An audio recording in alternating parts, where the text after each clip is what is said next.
Hello friends, welcome to Bharathi home food.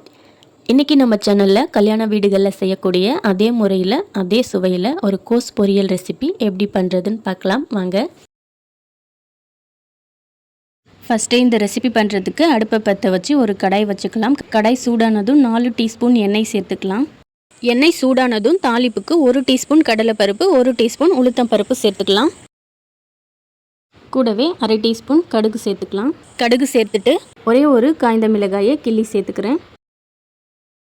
இது கூடவே 3 பச்சை மிளகாய் நீல வாக்கில் கட் பண்ணி வச்சுருக்கேன், அதையும் சேர்த்துக்கலாம். அடுத்து நம்ம சேர்த்துருக்க கடலைப்பருப்பு, உளுத்தம்பருப்பு, மிளகாய் எல்லாம் நல்லா சிவந்து வந்ததும் நீல வாக்கில் பொடியாக கட் பண்ணி வச்சுருக்க ஒரு பெரிய வெங்காயத்தை சேர்த்துக்கிறேன்.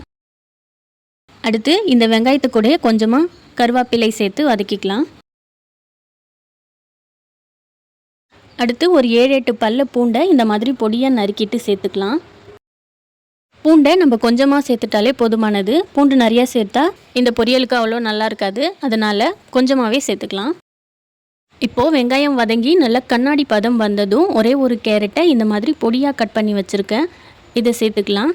கேரட் சீக்கிரத்தில் வேகாது, அதனால் அதை முன்னாடியே சேர்த்துக்கிறோம்.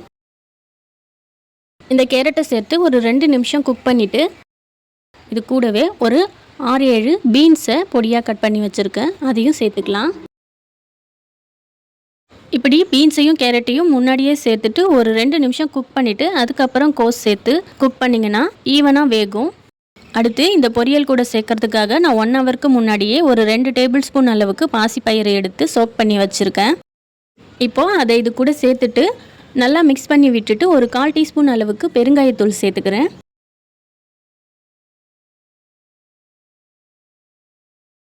அடுத்து ஒரு 1/2 கிலோ கோஸை எடுத்து நல்லா பொடியாக கட் பண்ணிவிட்டு தண்ணியில் சேர்த்து நல்லா கழுவி வச்சுருக்கேன், இதையும் இப்போ இது கூட சேர்த்துக்கலாம்.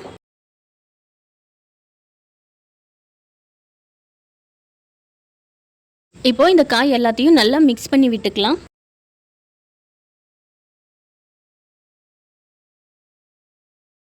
இப்படி நல்லா மிக்ஸ் பண்ணி விட்டுட்டு இந்த பொரியலுக்கு தேவையான உப்பு சேர்த்துக்கலாம். உப்பு சேர்த்துட்டு கூடவே இந்த காய் வேகிறதுக்கு தேவையான அளவுக்கு தண்ணி சேர்த்துக்கலாம். தண்ணி சேர்த்துட்டு இந்த காய் எல்லாத்தையும் நல்லா கலந்து விட்டுட்டு ஒரு 5 நிமிஷத்துக்கு மூடி போட்டு வேக வச்சுக்கலாம்.